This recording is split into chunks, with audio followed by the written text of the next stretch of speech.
ವೈಜ್ಞಾನಿಕವಾಗಿ ನಾವು ಪ್ರಗತಿಯನ್ನ ಕಾಣ್ತಾ ಇದ್ರೂ ಗ್ರಾಮೀಣ ಸೊಗಡು ಸಂಸ್ಕೃತಿಯನ್ನ ನಶಿಸಿ ಹೋಗಲು ಬಿಡಬಾರದು ಅಂತ ಶನಿವಾರ ಸಂತೆ ಭಾರತಿ ಪ್ರಥಮ ದರ್ಜೆ ಕಾಲೇಜಿನ ಉಪನ್ಯಾಸಕ ಎಂಎನ್ ಹರೀಶ್ ಅಭಿಪ್ರಾಯಪಟ್ಟಿದ್ದಾರೆ. ಕೊಡಗು ಹಾಸನ ಜಿಲ್ಲಾ ಗಡಿಭಾಗದ ಹೊಸೂರು ಗ್ರಾಮದಲ್ಲಿರುವ ಶ್ರೀ ಬೆಟ್ಟದ ಬಸವೇಶ್ವರ ಸ್ವಾಮಿಯ ವಾರ್ಷಿಕ ಪೂಜಾ ಮಹೋತ್ಸವದ ಅಂಗವಾಗಿ 600 ವರ್ಷಗಳಿಂದ ನಡೆದುಕೊಂಡು ಬರ್ತಾ ಇರುವ ಕೌಟೆಕಾಯಿ ಜಾತ್ರೋತ್ಸವ ಕಾರ್ಯಕ್ರಮ ಉದ್ಘಾಟಿಸಿ ಅವರು ಮಾತನಾಡಿದರು.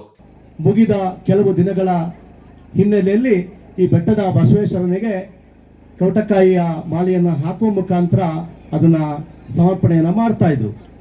ಪುರಾತನ ಕಾಲದಿಂದಲೂ ಆಧ್ಯಾತ್ಮಿಕ ಚಿಂತನೆ ಜೊತೆಗೆ ಗಿಡಮೂಲಿಕೆ ಇವುಗಳ ಪ್ರಯೋಗವನ್ನ ಮಾಡ್ತಾ ಇದು ನಡ್ಕೊಂಡು ಬರ್ತಾ ಇತ್ತು.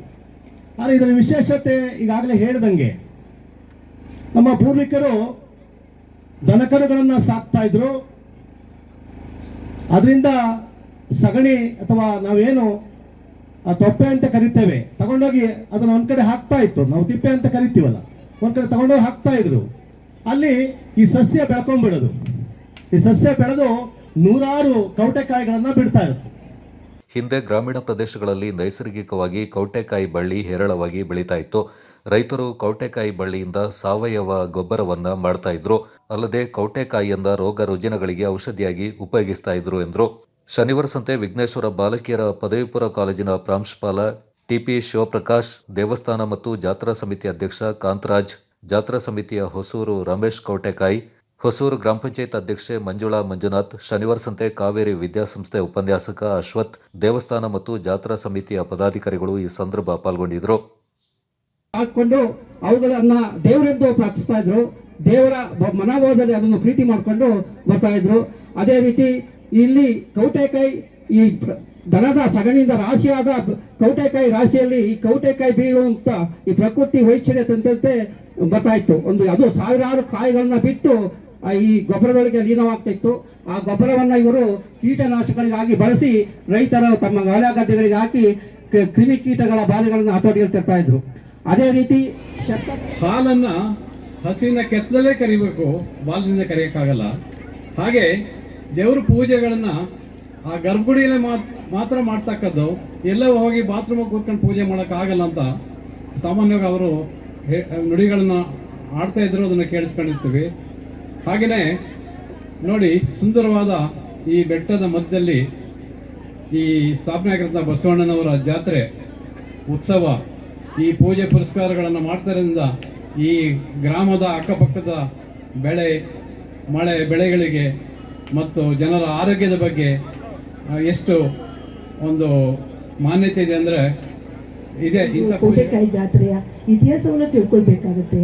ಮತ್ತೆ ಬಸವೇಶ್ವರಿಗೆ ನೀವೆಲ್ಲ ಭಕ್ತಿಗೆ ಪಾತ್ರರಾಗಬೇಕಾಯ್ತು. ಯಾಕೆಂದ್ರೆ ನಮಗೆಲ್ಲ ಸಹ ಇವಾಗ ಕರೋನಾ ಬಂದಾಗ ನಾವು ಎಲ್ಲಿ ಹುಟ್ಟಿದ್ವಿ, ಎಲ್ಲಿ ಬೆಳೆದು, ಎಲ್ಲೋ ಹುಟ್ಟಿ ಎಲ್ಲೋ ಬೆಳೆದು ಎಲ್ಲೋ ಸತ್ತೋಗ್ತಾ ಇದ್ವಿ. ಈ ಒಂದು ದೇವರು ಈ ಒಂದು ಪಾರಂಪರಿಕವಾಗಿ ಬೆಳೆದ ಬಂದ ಭಾರತೀಯ ಸಂಸ್ಕೃತಿಯಲ್ಲಿ ನಾವೆಲ್ಲರೂ ಸಹ ದೇವರ ಭಕ್ತಾದಿಗಳು. ಆ ಭಗವಂತ ನಮಗೆಲ್ಲರೂ ಇಲ್ಲಿ ಉಳಿದಿದ್ದ ನಾವೇನೆಲ್ಲ ಬಂದಿದ್ವಿ, ನಾವು ಇಷ್ಟು ಜನ ಅಂದ್ರೆ ಆ ಭಗವಂತನ ಕೃಪೆಯಲ್ಲಿ ನಾವೆಲ್ಲ ಉಳ್ಕೊಂಡು ಇಲ್ಲಿಗೆ ನಾವು ಬಂದಿದ್ವಿ. ಹಾಗಾಗಿ ಪ್ರಥಮ ಸ್ಥಾನವನ್ನು ಪಡ್ಕೊಂಡು ಹೆಮ್ಮೆಯನ್ನು ಗಳಿಸಿದ್ದಾರೆ ಅಂತ ಹೇಳ್ಕೊಳ್ಳಿಕ್ಕೆ ನಾವು ಹೆಮ್ಮೆ ಪಡಬೇಕಾಗುತ್ತೆ. ಹೀಗೆ ವಿದ್ಯಾಭ್ಯಾಸಕ್ಕೆ ಸನಿಹರ ಕೊಡಗು ಜಿಲ್ಲೆಗೆ ಬಂದರೂ ಕೂಡ ಇದು ಅವಿನಾಭಾವ ಸಂಬಂಧ ಈ ಹೊಸೂರು ಮತ್ತು ಸಕಲೇಶಪುರ ತಾಲೂಕಿಗೂ ಹಾಗೂ ನಮ್ಮ ಜಿಲ್ಲೆಗೂ ಅಂತ ಹೇಳಲಿಕ್ಕೆ ಹೆಮ್ಮೆ ಆಗುತ್ತೆ. ಹೀಗಾಗಿ ಇಂತಹ ಸಂದರ್ಭದಲ್ಲಿ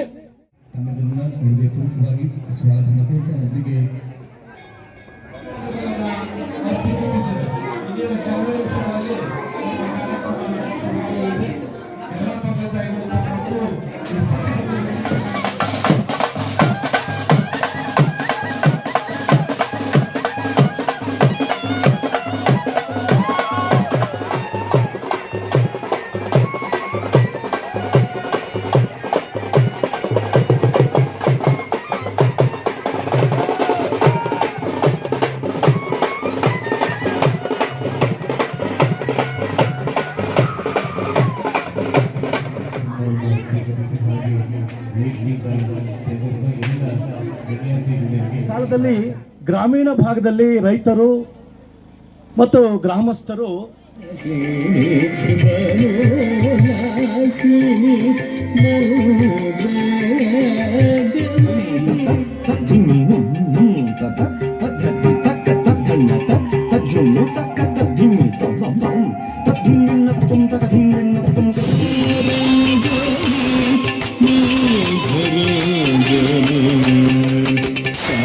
ಸಮಧಾನ